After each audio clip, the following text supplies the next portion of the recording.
Okay, continuing now.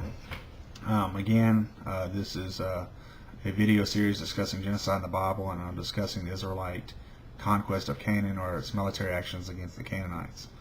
Now let's restate some of our opening questions and try to summarize the material we've already covered in regards to the Canaanites. One question that I haven't really discussed much is that did God actually command Israel to do this, or did they just invent this divine sanction to justify their territorial greed or genocidal tendencies? Now I covered about half the question in regards to what did God actually command Israel to do, but I really didn't go into the other side of the question. In other words, I didn't discuss did Israel just invent this this divine sanction to justify their territorial greed and genocidal tendencies. But we have enough clues about the story to take a stab at it. The fact of the matter is Israel didn't really want to do this at all, so why would they make it up? The post-Exodus Israel was a whining, look at Numbers 11:1, grumbling, Exodus 15, bunch of folks who wanted to go back to Egypt, Numbers 14. They were consistently afraid of the inhabitants of the land of Canaan, Numbers 14 and Deuteronomy 7. They never finished the job, Judges 1 through chapter 1 verses 1 through 3. And besides, what good would a forged passage or two in their sacred literature be? It wouldn't be useful to appeal to or in disputes over land. It couldn't have been written centuries later and inserted into the text to give some kind of legitimacy to Israel, because the land descriptions and details are too ancient and obscure to have even known or made up the latter. No, the data all indicates that in spite of Israel, the land grant orders were authentic and ancient. Another question that arises is why would God use a nation as questionable as the post-Exodus Israelites to deliver his judgment on the Canaanites? Why not just use natural disasters such as the earthquakes as we see in Numbers 16, or a volcanic type phenomenon such as seen in Genesis 19 with Sodom and Gomorrah, or a plague as seen in 2 Kings 19:35? Well, first of all, since the land was supposed to be present to the descendants of Abraham, it wouldn't make a lot of sense to have it ravaged by large-scale and unambiguous earthquakes or totally scorched volcanic reaction of some kind, or covered in rotting, disease-infested corpses. Second, we've seen that God intended for most people to simply leave. He didn't want to kill them all.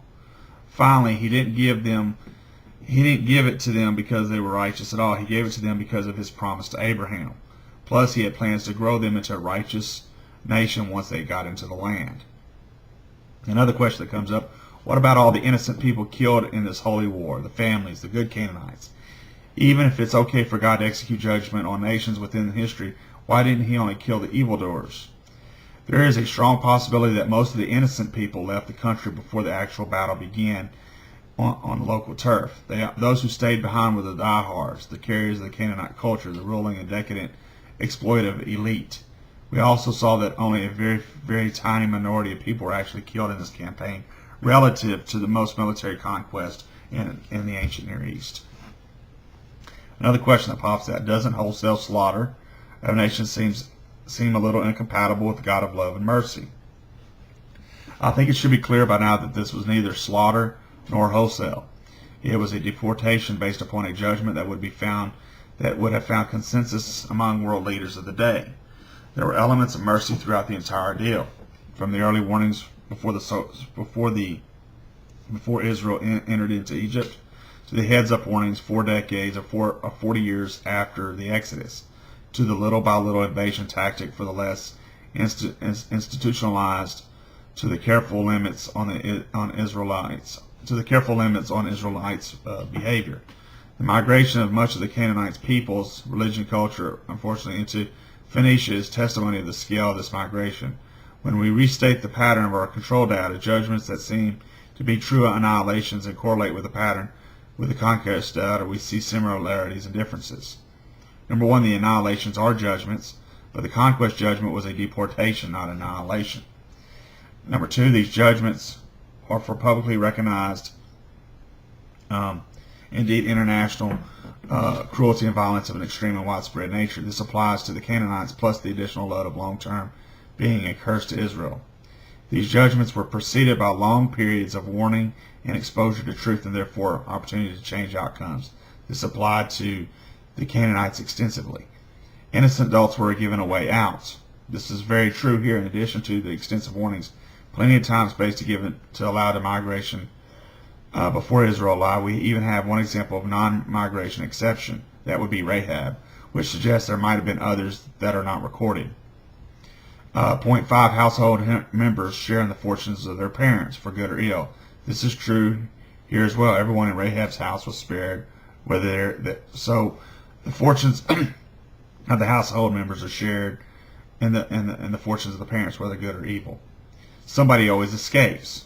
Remember Lot, Noah, and the Canaanites in the early videos. I discussed these people.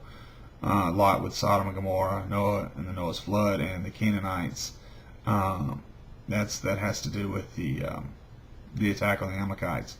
In this case, in the mass of people that migrated north to Phoenicia, and Rahab and her household, plus the Gibeonites, all these people escaped. Although, of course, the Gibeonites escaped through deception. And and finally, point 7, these are exceptional cases. There are very, very few of these. We have 2 other cases structured after this deportation, that of Israel and Judah, after the same standards and structures. All right, well, I've covered quite a bit of the information in regards to the Canaanites.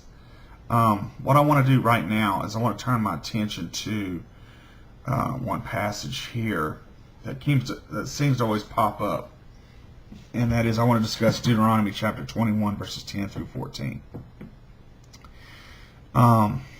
The verse reads, "When we go out to war against your enemies, and the Lord your God delivers them into your land, and you take them captive, and you see among the captives a beautiful woman, and desire her, and take her for your wife, then you shall bring her home to your house, and she shall shave her head, trim her nails.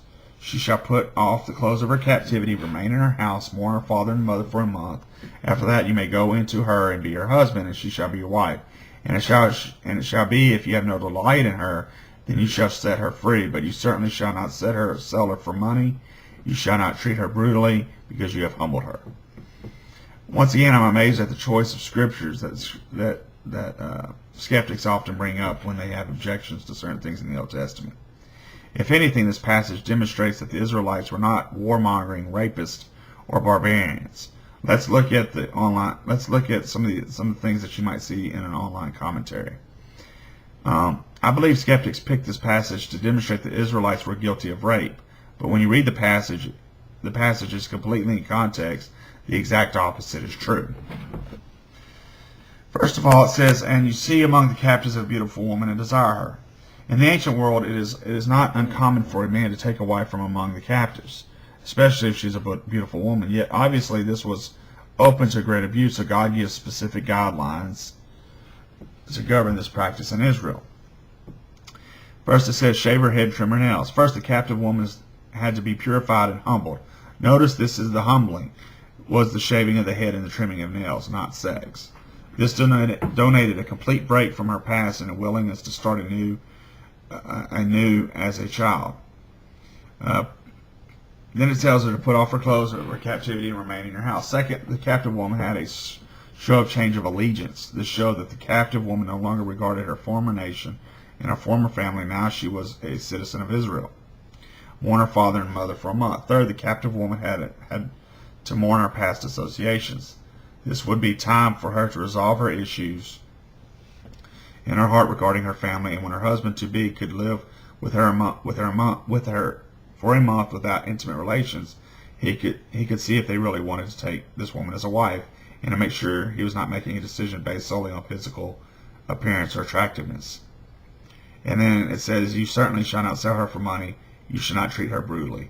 After a month of mourning, the potential husband was free to marry the captive woman, yet he did not have to. But if he decided not to, he had to set her free with dignity. And this, of course, this was a remarkable protection of rights for captive women in ancient Near Eastern warfare. And I'm going to pick this up in the next video. Thanks.